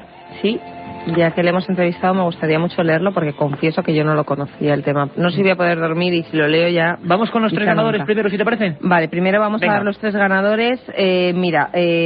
Julio y su novia, que nos están escuchando los dos en la cama. Eso lo hacen muchos novios, que nos escuchan así en la cama. Dice que les han pasado muchas cosas extrañas y nadie les cree. Se han cambiado de casa y sucedían cosas, se movían y visitas que han recibido. Pues para ellos un libro de humanoides. Javi de Lleida se ha quedado totalmente inmóvil y nota cómo se le hunde el colchón como si sentase a alguien y no puede gritar. Caso típico, otro. Es otro. Y para terminar, Armando de Tenerife, que tiene miedo y una duda. ¿Cómo puede ver la gente colores en la oscuridad? ¿Son luminosas esas entidades? Eso no lo sabemos. Imagino que cada uno tiene su propia percepción. ¿Estos son sueños, no son sueños? Ahondaremos en el tema psiquiátrico, desde luego, porque el doctor Gaona nos ha abierto una vía confesándonos que hay grandes parámetros, lo intuíamos, de la mente que desconocemos. Más cosas, Katia. Sergio de Valladolid nos pregunta que si puede haber algún parecido entre los visitantes de dormitorio y los ángeles de la guarda. Podría ser algo parecido, ¿no? Un fenómeno que cada uno identifica según su parámetro cultural. También Juan Carlos de Barcelona dice que sintió un escalofrío y después su gata gruñó mirando a un punto en el vacío. De nuevo los animales. Carmen, Susana, que una noche vio un niño de rodillas en el suelo con los brazos apoyados en la mesilla mirando el despertador y manaba una luz muy intensa. Madre mía, una visión que nos escribe otro amigo al 7640. Más, Emma decía que se despertó como si le gatearan por encima del cuerpo. Pensó que era su hijo pequeño, un bebé, pero cuando se despertó no había nadie. A estas horas se puede decir un taco, dice, me acojoné. Normal, lógico. Acongojé tampoco quedaba mal, pero realmente inquietante. Otro amigo nos decía, cuando era una amiga en este caso, cuando era pequeña, una fila de chicas de blanco pasaban a mi habitación una por una, se sentaban en mi cama, me miraban con dulzura y se iban, así todas, no me daban miedo. Eso, por ejemplo, parece una experiencia muy onírica, ¿no? Muy de sueño y además bastante agradable, ¿no? Nos parece. Antonio de Granada, me ha pasado 2 veces. Empecé a escuchar un zumbido muy fuerte y no podía moverme ni llamar a mi madre. Fue terrorífico, no os lo deseo. Otra vez ese testimonio, aparte de la presión, aparte de la falta de respiración, como una pesadilla en vida. Y amigos camioneros como Mauri o Alberto, que dicen que bueno, que en las cabinas de reojo ve muchas veces figuras. Bueno, haremos un programa solo de encuentros en la carretera, con cosas extrañas. Os dejamos ya con nuestros compañeros de los servicios informativos y luego con Mara Torres y su equipo de Hablar por Hablar, y nosotros volvemos el domingo con esa dramatización, el cuadro de actores de la SER dramatizando grandes casos. No os lo perdáis, ha sido un placer. Un abrazo, Milenio 3. 3:05 minutos de la madrugada y la nave... Le llamamos ya a veces Enterprise incluso, y muchos correos electrónicos, ese milenio3@cadenaser.com, muchos aficionados a Star Trek nos lo hacían recordar, porque es el lugar donde está Carlos Nicolás, nuestro técnico, envuelto de mandos, de pantallas, nuestro auténtico lugarteniente, que ya está despegando, es la propuesta que os realiza la cadena SER, el planteamiento, el menú de una hora intensa de misterio, de información, de periodismo. Carlos Barroso, Katia Rocha, Carmen Porter y este que os habla, Iker Jiménez, somos parte de la tripulación, así que, sin más preámbulos, despegamos. Milenio 3. Y empezábamos con una noticia, con una investigación, con una última hora, que, bueno, hemos intentado de la mejor manera llevaros hasta las últimas consecuencias. Todos lo sabíais, los seguidores del programa, cada día además sois más, y nos alegra, nos sobrecoge y simplemente nos imprime mayor responsabilidad para hacerlo o procurar hacerlo cada día mejor. Santuario de la Cabeza en Andújar, un lugar donde parece que hay una conexión, un nexo de unión, algo con el célebre asunto mágico, mítico, auténtico, misterioso de las caras de Belmez. Carmen Porter, estuvimos allí, ¿verdad? Estuvimos allí, Iker, buenas madrugadas. Bueno, menuda descripción que has hecho de la cripta. Nos hemos quedado todos un poco sobrecogidos. A mí también fue el lugar que más me impresionó. Yo creo que todos los amigos de Milenio 3 saben ya de qué estamos hablando, de ese lugar, de esa familia muerta, de esa conexión, de ese informe de la policía científica, rigurosa, exclusiva, hay que decirlo así, porque es así, moleste o no moleste, porque hemos hecho un informe en el que las comparativas son sensacionales, más allá de la casualidad, 68,7%, si no recuerdo mal, pero el lugar, Carmen, tenía fuerza, ¿verdad? Tenía... O quizá era nuestra sugestión, hay que ser así de también crítico con uno mismo, ¿no? No lo sé. Podría ser, lo que pasa que, por llamarlo de alguna forma, la parafernalia que allí se podía contemplar, pues la verdad impresionaba, lo he dicho antes, esas velas, esas prótesis, trajes de niños pequeños, trajes de novia, todos que además, ellos... claro, se veían flotando en la oscuridad de un túnel gigantesco y completamente oscuro. Claro, bueno, cripta. Solo con el iluminarse de esas velas. Hoy ha sido un programa de miedo, mucha gente lo dice, hemos recibido decenas de mails justo al acabar el programa, y claro, un programa de mucho miedo, sí, pero queríamos llevar la voz de ese momento. Estábamos en pleno monte, yo me pregunto a veces qué demonios hacíamos en pleno monte hace unas horas intentando grabar algo, bueno, o intentando ver algo en el sentido de recuperar la historia de eso, ¿no? Sobre todo yo me lo pregunté cuando al subir y ir al santuario nos dijeron que era tiempo de linces, que por el monte había muchos linces y que nos podíamos haber encontrado con uno. Bueno, para linces, vosotros, los que formáis el equipo de Milenio 3, que ninguna noticia se escapa. Muestra de ello es que empezamos con un rumor, con esa, sigo diciendo, increíble carambola, gran acierto de Ricard Bru, incomprensible en algunos aspectos, como una persona ve algo, ve una serie de visiones en la Casa de las Caras de Belmez y se relaciona con esta matanza de parte de la familia. Nadie sabía dónde había caído la familia, exactamente cómo ni de qué forma. Ahí estábamos. Me gustaría que todos vivieseis sintieseis el misterio en pequeñas crónicas como estas. Estamos en pleno corazón de Sierra Morena y estábamos en la Casa Colomera, uno de los últimos lugares de este misterio. Bueno, Iker, nos hemos desplazado unos 200 metros monte a través y nos encontramos en un lugar en ruinas, la Casa de Colomera, ¿verdad? La Casa de Colomera, según nuestras investigaciones, Luis, el lugar exacto donde la familia se refugiaba. Tenemos el testimonio, por ejemplo, de Antonio García, que tenía 9 años de edad, lo vamos a escuchar en el programa, que dice que estaban aquí, en sus palabras, todos arrejuntaicos en una especie de piña, se había quedado la familia sola, cayó en uno de esos obuses e impactó directamente en el seno de la familia. La mayor desgracia ocurrió en este lugar de desgracias, ¿no? Fue conocido la historia de los Chamorro por eso, por ser un núcleo familiar completamente autodestruido. Y ocurrió aquí, en estas mismas paredes, en este mismo lugar lleno ya de hierbas y de lechos, en este sitio completamente oscuras y donde solo nos acompaña algún perro en la lejanía. Bueno, pues seguimos en esta casa en ruinas llamada Casa de Colomera y vamos a acometer la tercera experiencia psicofónica. Me dispongo a introducir el micrófono en uno de los agujeros de las paredes de este lugar sin techo. Vamos a ello. Vamos a ello, decía el compañero Luis Mariano, y allí fuimos y hicimos un total de 9 experiencias psicofónicas. En 3 de ellas aparecía ese sonido ya inquietante que nos había ocurrido en una primera visita al santuario, que pensábamos que era algún tipo de defecto mecánico y que os hemos pedido vuestra opinión. Milenio3 con número @cadenaser.com. Milenio3 con número @cadenaser.com. Y vaya, se han llegado opiniones vuestras, además algunas muy coincidentes y que vamos ahora a apuntar. Pero ¿cuál era el sonido? ¿Cuál era esa especie de repiqueteo metálico que además luego se acompañaba de voces? Quizá esto habría que dejarlo aparte, habría que estudiarlo más, pero desde luego ese repiqueteo, según Antonio Bravo, según Jorge Martínez, según Javier Rodríguez, técnicos de esta casa, según Carlos Nicolás, nuestro compañero que ha estado escuchándolo mejor dicho, hace unas horas, no hay explicación mecánica posible a ello. Entonces, ¿qué era aquello si no había absolutamente nada allí?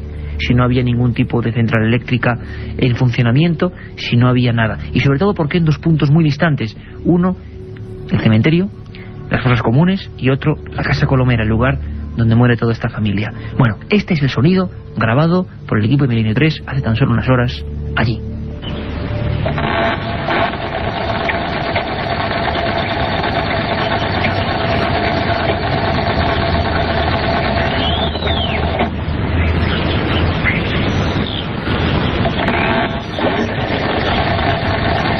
Una puerta, una vieja máquina de coser, 1000 cosas pueden ser. Bueno, ahí está el sonido, un sonido que lo que está descartado es que sea mecánico, un error del minidisc, eran diferentes cartuchos de minidisc. El grabador estaba apoyado en una serie de esponjas aislantes de lo que era el suelo.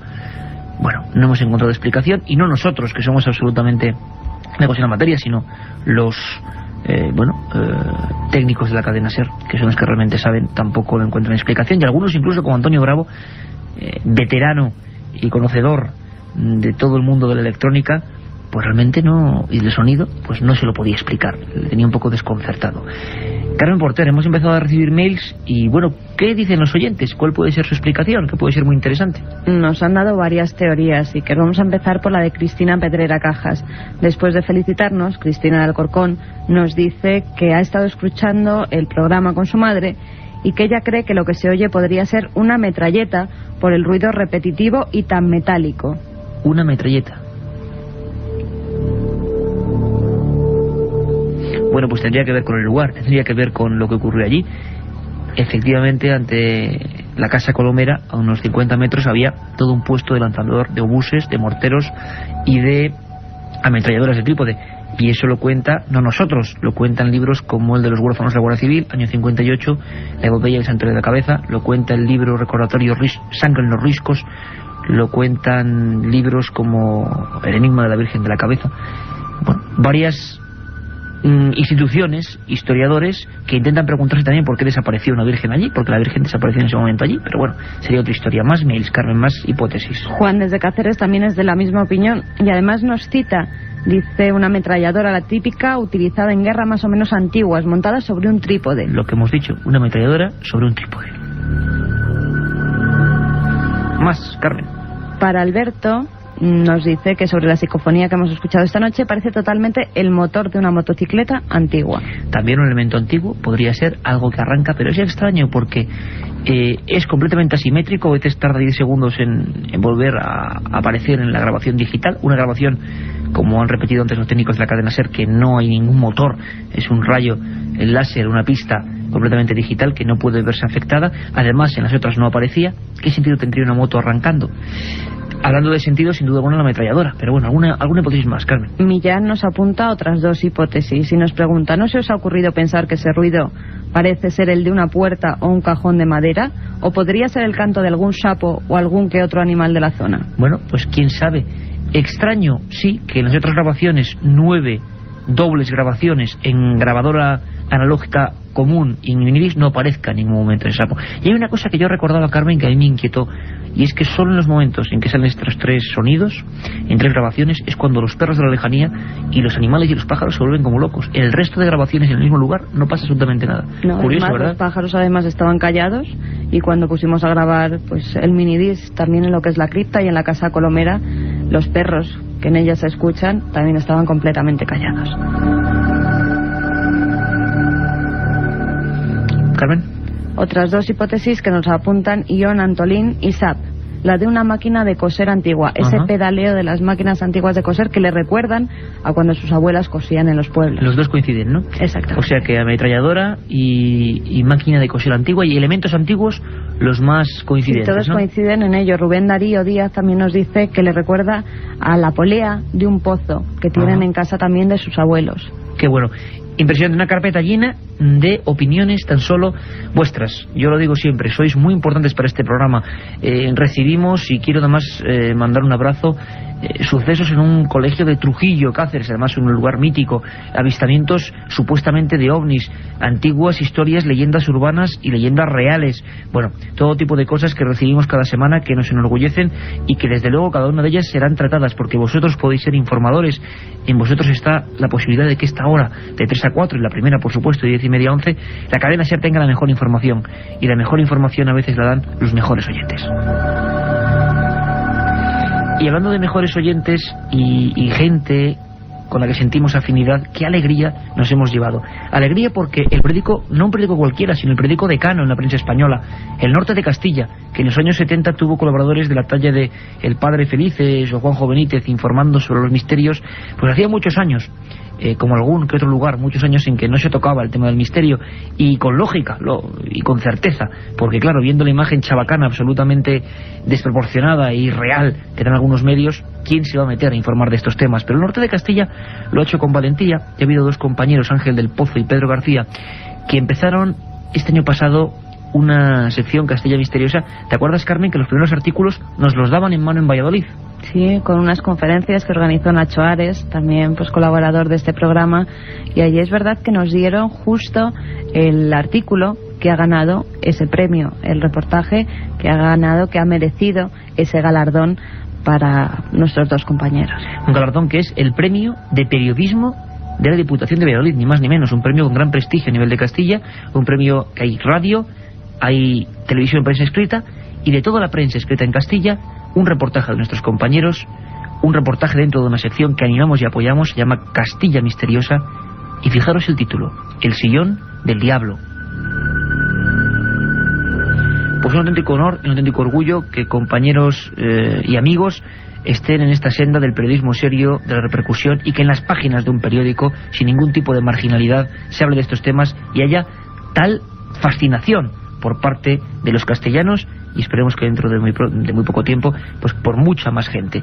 Y queremos hablar y queremos saludar a los flamantes ganadores de este premio, que es un poco el premio a la constancia y el premio a la labor de hacer un buen reportaje, unos buenos reportajes, y en ello están. Tenemos con nosotros al 50% de ese tándem a don Ángel del Pozo. Ángel, buenas noches. Hola, buenas noches, Iker. Encantado de saludarte una vez más. Pues encantados nosotros, porque de verdad que es un orgullo para toda la gran familia que se dedica a informar sobre lo desconocido con rigor y con profesionalidad, que hayáis conseguido un premio que es toda una institución allí, un premio además centrado en un artículo de vuestra sección Castilla Misteriosa. ¿Cómo lo habéis recibido, Ángel? ¿Cómo ha sido? No lo esperabais, ¿verdad? No, la verdad es que lo hemos recibido con sorpresa, desde luego una grata sorpresa. Fue por casualidad el ver que había unos premios de la Diputación que llevan en Valladolid instaurados 7 años, y dijimos, bueno, pues podríamos echar los artículos que realizamos aquí, ¿no? Porque tenían que versar sobre temas vallisoletanos. Y se nos ocurrió, y así fue, y la sorpresa ha sido, pues hace 15 días, cuando nos han comunicado que habíamos ganado el premio de la Diputación de Valladolid al mejor artículo periodístico del año 2002. Bueno, ¿y cuál es el artículo en concreto que os han premiado, que ha merecido ese galardón? Es todo el esfuerzo y toda la serie, en realidad, pero se premia sobre todo a un artículo muy concreto de una historia que desconocíamos por completo. Yo la primera vez que la leí fue precisamente delante de vosotros, allí en Valladolid. Ahora la pusimos en tus manos. Exacto, y una historia preciosa sobre un sillón muy especial, ¿no? Pues es una historia sobre el denominado sillón del diablo, y estamos hablando de un objeto maldito. Ese sillón estuvo colgado de la sacristía de la vieja Universidad de Valladolid, a una altura superior de la de un hombre, boca abajo, y su propósito era que nadie se sentara en él. De ahí es de donde parte esa leyenda, y se llamaba el sillón del diablo. Y vosotros, poco a poco, Pedro y Ángel, vais haciendo una minuciosa investigación, recopilando información, acudiendo a bibliografía, a viejos legajos, y empezáis, evidentemente, a interesaros por tan estrambótica posición. ¿Y qué clase de maldición puede haber para que sea todavía, digamos, respetada, ¿no?, durante tantos y tantos años? ¿Y qué ocurría, Ángel? ¿Qué fuisteis encontrando por ahí? ¿Había realmente motivo para temer a un objeto concreto, ese sillón de cuero con una especie de púas? ¿Era realmente maldito? Pues así lo decía la leyenda, y para comprender esta leyenda pues hay que remontarse a la primera mitad del siglo XVI, cuando regresa a España un médico granadino que se llamaba Alfonso Rodríguez de Guevara. Venía, como he dicho, desde Italia, después de haber cursado estudios de anatomía, y pidió que se instaurase aquí en Valladolid una cátedra de anatomía, como así se hizo, que fue la primera cátedra de anatomía aquí en España. Importantísima a nivel europeo, ¿verdad? Claro, decían los escritos de aquella época que todo el que quisiera aprender anatomía tenía que desplazarse o bien a Montpellier, a Francia, o a Bolonia, Italia, o venir aquí a Valladolid. Pues esas clases que empezó a dar aquí, que vinieron médicos, cirujanos de todo el reino, entre los asistentes a esas clases se encontraba el licenciado Andrés de Proaza, una persona que aspiraba al doctorado, pero tenía unos lastres. Eran unos lastres que en aquella época pues estaban muy mal vistos, ¿no? Uno de ellos era que era de origen judío, y en aquella época pues no estaba nada bien visto. Y el otro lastre es que tenía fama de nigromante, es decir, una persona que practicaba la magia negra, ¿no? Y decían que tenía un sótano en el que se veían extrañas luces por las noches, se escuchaban gemidos. Incluso se decía que a veces las aguas del río Esgueva, que en aquella época pasaba por allí, bajaban teñidas de un color rojo oscuro, como si se hubiese vertido sangre en ellas. Hubo una gran alteración de las gentes, de sus convecinos, por la desaparición de un niño que se le había visto por última vez merodeando por su casa. Entonces se denunciaron los hechos, tomó parte la autoridad, y registraron el sótano, y efectivamente encontraron el cadáver del niño. Y este médico, este licenciado, declaró que es que la única manera de poder ver las reacciones que causaba la enfermedad y el dolor era la única manera de poder, para estudiar, en vez de hacer la disección en cadáveres, él había practicado la vivisección, es decir, la disección en vivo. Tremendo. Es decir, un hombre que llegó a las últimas consecuencias para intentar indagar en lo que era el cuerpo humano, ¿no? Claro. Este licenciado había sido uno de los más constantes asistentes a las clases del doctor don Alonso Rodríguez de Guevara, y en la locura había querido sobrepasar la fama que éste tenía, y tropezó de lleno con el crimen. ¿Y qué tendría que ver entonces esto, Ángel, con la situación concreta de ese artefacto que acabó, digamos, siendo el último recuerdo de aquellas matanzas y de aquellas historias en Valladolid? Pues porque el licenciado Andrés de Proaza fue juzgado y condenado a morir en la horca, pero en las declaraciones que realizó, como se le acusaba de hechicería, él comentó que nunca había practicado la hechicería, pero que tenía un sillón, regalo de un nigromante de Navarra, que se lo había regalado por haberlo ocultado en su casa, y que lo decía para que todo el mundo lo supiera, que toda la persona que se sentase 3 veces en él y no fuera médico moriría así como la persona que lo intentara destruir. La verdad es que no se hizo mucho caso de esta declaración por considerarla llena de fantasías y un poco inverosímil. Se pensó que lo único que pretendía era ganar tiempo, y cuenta la leyenda que el licenciado fue ejecutado y todos sus bienes embargados. Se hicieron 3 subastas para intentar adjudicar esos bienes, pero como tenía esa fama de nigromante, pues nadie quiso los objetos, de tal forma que pasaron al tribunal universitario, a la universidad, que se hizo cargo de esos objetos, y entre ellos estaba el famoso sillón. Ángel, ¿y alguna persona realmente pudo dar fe de la leyenda? ¿Hubo algún muerto, alguna relación? ¿Se cuenta algo en torno a gente que dijese aquella profecía o aquella especie de imprecación de este hombre y se sentara en aquel sillón del diablo? Pues efectivamente, cuenta la leyenda, sigue contándonos la leyenda, que un bedel, revolviendo un día entre un cuarto trastero, encontró el sillón y se dijo a sí mismo que podría ser muy bueno, sería apetecible para poder descansar entre las largas esperas entre clases y clases. De tal forma que cogió el sillón y a los 3 días apareció muerto, como si se hubiese quedado dormido, y nadie dio importancia a los hechos por considerar que podría haber sido una muerte natural. Además, nadie se acordaba de aquella profecía, digamos, ¿no? Así que volvió un nuevo bedel a tomar posesión del cargo y volvió a sentarse en ese sillón, y a los 3 días apareció de nuevo muerto. Es cuando alguien ya recordó las declaraciones del licenciado Andrés de Proaza, se revisaron los hechos, se revisaron los autos, y viendo la maldición que tenía este sillón del diablo, se acordó colgarle boca abajo de la sacristía de la antigua Universidad de Valladolid hasta el año 1909, en la postura ya indicada, ¿no?, boca abajo, a una altura superior a la de un hombre, y atado con 2 fuertes abrazaderas de hierro para que nadie se pudiera sentar en él.